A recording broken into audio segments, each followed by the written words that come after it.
Hello there, I'm Captain Jim Prejean, and today I'm going to tell you a story about a very challenging adventure at sea when I left Magdalena Bay when I went down from San Diego to cruise Mexico. We had been there for a couple of days, and in my last segment I explained what we had done while we were there, and I decided to take off late afternoon and head south. We were going to be heading for Cabo initially. And before we took off, as I'd mentioned before, a boat came into Magdalena Bay because up until then we were the only boat anchored there. A boat came in, and it was a big sailboat, somewhere between 50 and 55 feet, and all the sails were shredded and just blowing in the wind. Now that should have probably alerted me to having second thoughts about heading out at that time. I tried to reach them on the VHF radio, but nobody answered. The storm prediction, according to the single sideband, the best information I could get, which wasn't great, had indicated the storm wasn't going to hit until later. So I thought, well, we may be on the edge of it, but we should get ahead of it. Well, that's not exactly what happened. We took off. It was probably 5 o'clock, 4 o'clock, something like that. It was still light. And we encountered pretty stiff winds as soon as we got out to open ocean. But it still was not anything I was too concerned about. It was blowing about 25 knots. But it was coming from the northwest, which was a good direction for us, and it was moving us along pretty good. But when I started to unfurl the main, the wind picked up a little more, and I decided to leave it furled. And I just put out the jib, the foresail, and not all of it, but most of it. And we were moving along at a pretty good clip. And then the wind continued to pick up and pick up and pick up. And after about an hour, it was probably blowing at least 40 knots. And I thought about turning back, but if I turned back, I was going to be going against the sea and the wind. And I thought, I think I'm just going to keep going. I can handle this. It's not pleasant, but I can handle it. Well, unfortunately, it got worse and worse and worse. And by the time we hit about an hour and a half or 2 hours out to sea, the wind was blowing in excess of 45 knots. And I don't know exactly how fast it was blowing, but it was blowing so fast that I ended up by furling in my jib so that I had what amounted to a piece of the foresail out that was probably 3 feet out. That was it. Not very much at all, smaller than a beach towel. And we kept going faster and faster. In fact, we were going so fast with almost no sail out. My knot meter, which went up to 12 knots, it showed 12 knots, was buried. So I don't know how fast we were going, but we were going in excess of 12 knots, which is the fastest by far I've ever gone in a sailboat, and particularly that sailboat. So it kept getting worse and worse. But the wind was not the issue. The issue was the seas. The seas were huge. I've never seen anything like it. The swells were somewhere in the neighborhood of 45, 50 feet. When we would go down the swell,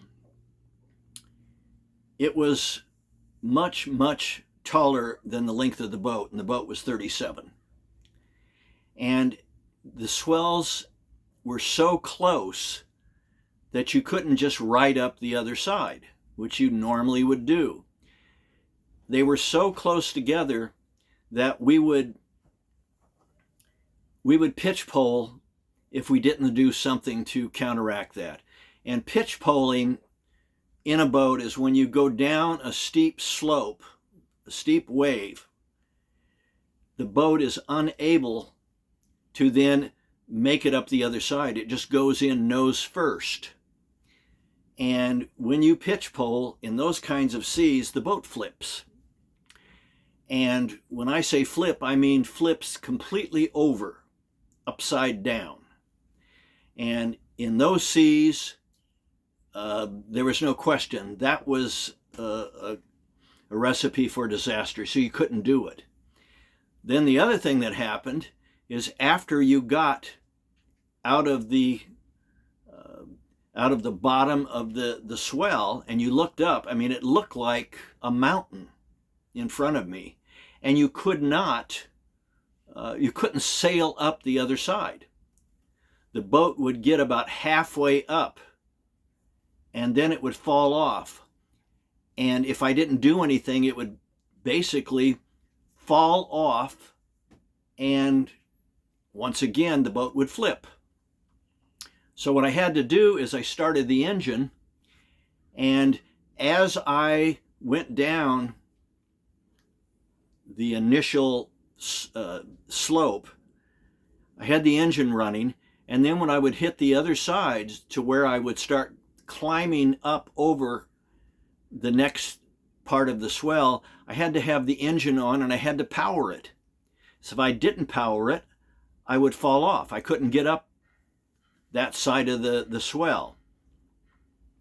So what happened is you ended up by having this complicated process where you would go down the swell, you would make sure that you went down at an angle. It wasn't a sharp angle, but maybe 15 degrees.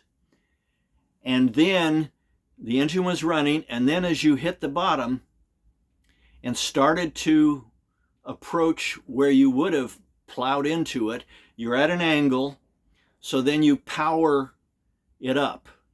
And it took quite a bit of power. Now this is along with the sail to bring me up to the top of the next side. I did this for 7 hours. I had to steer constantly, and it was so strenuous that it was like working out with heavy weights and never getting a break. I would steer this thing and make sure that every angle, every move was accurate, because if I made a mistake, it could be disastrous. So I did this, and people ask, well, were you scared? Well, the answer is no. When you're in that kind of situation, you don't really have time to be scared. You have too much on your mind that you have to do, and then everything had to be done exactly correctly. And so, no, you don't have time to be scared. And I was absolutely exhausted. I did it for 7 hours, and all it did was get worse. And after about 7 hours of doing this, my crewmate, I had a male and a female, Chuck and Patsy, with me. The steering was too difficult for the female, Patsy, to handle. I don't think she was strong enough. So I got Chuck, and I said, Chuck, I'm exhausted. I can't do this anymore. I've got to take a break. Well, I hadn't been able to even go to the bathroom. I had no break. I couldn't do anything except steer manually. So I told Chuck exactly what he had to do. And I went through it step by step as he was beside me, and he watched what I did for a while. And then I said, Chuck, you have to do this exactly as I'm telling you how to do it. If you do it incorrectly, we are in big trouble. Do you understand? Well, he was white as a sheet. But he said, yeah, I understand. I said, okay, I'm going to leave and I'm going to lay down. I've got to take a break. Now, I hadn't slept all night and I'd been steering for 7 hours and it was exhausting. So I gave him the wheel and I headed for the V-berth, and I laid down, and that's the last thing I remember. I think I must have fallen asleep in about 2 seconds.